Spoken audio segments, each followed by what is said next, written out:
tú le preguntas a la mayoría de la población, aún aquellos que no han recibido instrucción bíblica, de cuál es la composición del ser humano, lo más probable es que escuche algo como, bueno, hay un cuerpo, hay un espíritu y hay un alma. Algunos se ofrecen de voluntarios a ir un poco más allá y te dicen que el alma es como el asiento de las emociones, de manera que el ser humano tendría 3 partes. La pregunta que tendríamos que hacernos para comenzar, bueno, pero ¿de dónde viene esa idea? Y entonces algunos pudieran citar algunos versículos bíblicos que hablan del cuerpo, del alma y del espíritu. El problema es que cuando vamos a los lenguajes originales nos encontramos con que la palabra alma y espíritu desde el Antiguo Testamento es usada de manera intercambiable. Cada vez que dice alma puede usar la palabra espíritu sin ningún problema. Eso es el número 1. Número 2, en ningún momento de la palabra de Dios se nos dice que el alma es el asiento de las emociones. No hay tal idea. Número 3, hay un pasaje en la palabra que nos habla del cuerpo, del alma y del espíritu, pero hay 2 observaciones que tenemos que hacer en ese lugar. Número 1, ese pasaje no está en los mejores manuscritos del griego anterior al siglo IV. Y es que ese pasaje donde está eso dicho, no está hablando de la composición del ser humano. Cuando nosotros queremos llegar a una conclusión final sobre algo, yo tengo que encontrar lo que llamamos un pasaje sede como de asiento, donde se asienta algo. Los pasajes sede son aquellos que hablan del concepto que yo quiero definir, o que quiero encontrar. Por ejemplo, el concepto que estamos tratando de encontrar es cuál es la composición del ser humano. ¿Cuál sería un pasaje sede? Bueno, lo más lógico es irnos al principio donde el ser humano fue formado y ver qué es lo que la palabra dice. Dice que Dios tomó barro, del suelo y formó al hombre, parte número 1, y luego le infundió su aliento, parte número 2. No hay más. Ahí terminó. Entonces, a esa doctrina le llamamos dicotomía. El nombre es dicótomo, tiene 2 partes, la parte física y la parte espiritual. La anterior que estuvimos hablando es lo que llamamos tricotomía. El hombre tiene un cuerpo, tiene un alma, tiene un espíritu. Pero ahora yo tengo una pregunta para ti. Cuando tú vas a un funeral y escuchas hablar acerca de lo que va a pasar, ¿verdad? ¿Y qué tú escuchas? Que se va a enterrar el cuerpo y que el cuerpo se queda ahí en la tumba, parte número 1. Y luego que el espíritu, si es un creyente, va a Dios. Parte número 2, ¿a dónde va el alma? Nadie se hace esa pregunta. No tenemos que hacérnosla porque no hay una tercera parte. ¿De dónde vino entonces la idea que eventualmente infiltró la mente de los cristianos? Vino de los griegos. Los griegos hablaban de que el cuerpo es algo pecaminoso, es algo impuro, para usar su palabra, su terminología, y que el alma o el espíritu es algo puro y que esas cosas no se pueden unir. Nunca. De hecho, algunos de los gnósticos se hicieron liberales y se dedicaron a pasiones del cuerpo, porque ellos decían, no importa lo que tú hagas, los vicios que tengas, porque eso nunca va a contaminar el alma o el espíritu, que siempre va a permanecer pura. Entonces crearon en su manera filosófica de pensar una tercera parte que establecía como el puente de unión, y a esa parte le llamaron el espíritu. Pero eso no se corresponde al lenguaje bíblico. Por otro lado, tenemos un problema que es un debate que se dio en la época de los 70, 80 del siglo pasado, cuando aquellos Charles Ryrie, como teólogo, hablaba de que un cristiano pudiera aceptar a Cristo como pudiera aceptar a Cristo como Salvador y no como Señor, y que por eso tú veías en la experiencia el cristiano carnal. Porque el cristiano carnal todavía sus emociones en esa tercera parte no habían sido santificadas.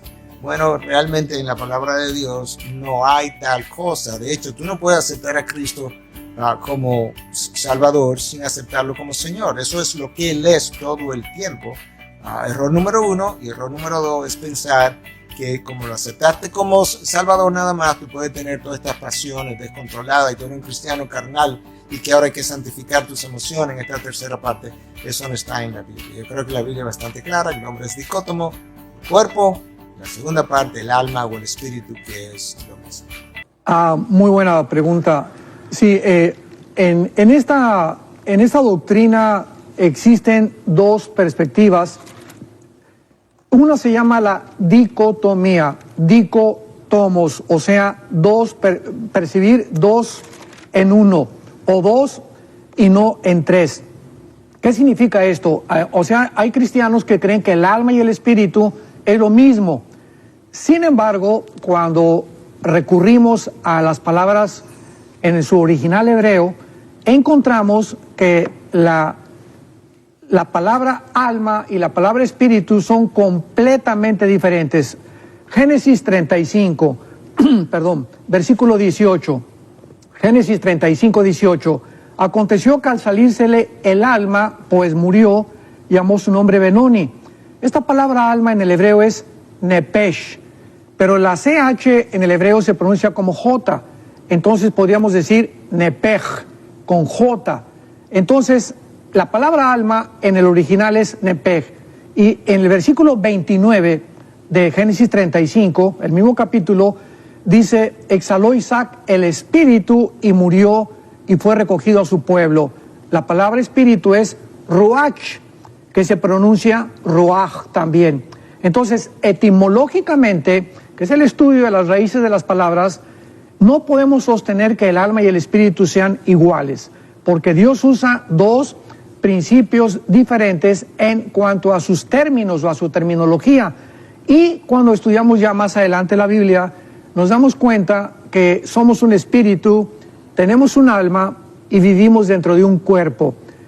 El espíritu es la parte inmaterial a través de la cual conocemos, adoramos y servimos a Dios, porque Dios es espíritu, Juan 4:24.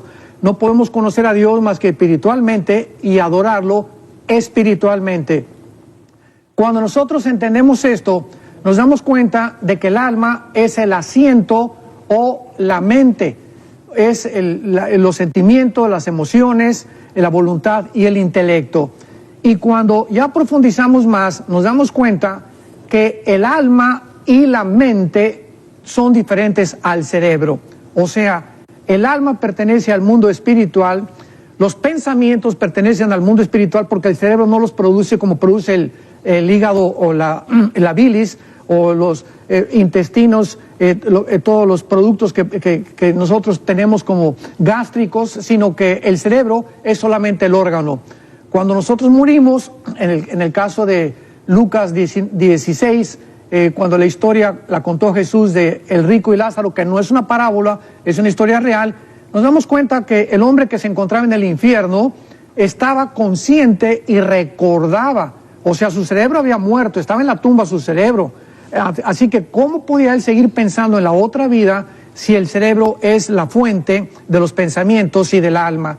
Vemos pues la separación, que al morir mantenemos nuestra conciencia, los recuerdos, porque no están en el cerebro, están en el alma.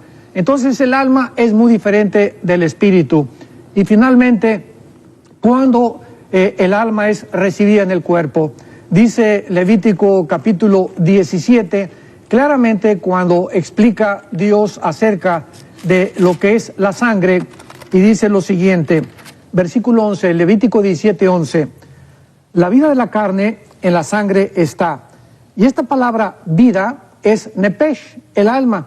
Vamos a traducirlo otra vez, porque el alma en el cuerpo se encuentra en la sangre. Esto es una revelación tremenda que la Biblia nos da y que a través de la ciencia jamás podrían haber concluido. Entonces, el alma está en la sangre. Y si está en la sangre, es lógico que cuando una criatura nazca, cuando el esperma de mi padre Y, que es el que determina el género masculino, se une con los cromosomas XX de mi madre y se forma el cigote, nos damos cuenta en ese momento que ya el alma es transmitida a través de la sangre. ¿Por qué? Porque Dios no puede proveer la sangre porque Él no es el autor del pecado. Entonces nacemos con el espíritu caído, pero el alma es transmitida de generación en generación a través de la sangre. Y esta es la razón por la cual una secta que se llaman los Testigos de Jehová niegan las transfusiones de sangre porque dicen que si el alma está en la sangre y me hacen una transfusión, pues me van a transfundir el alma, lo cual es completamente un absurdo.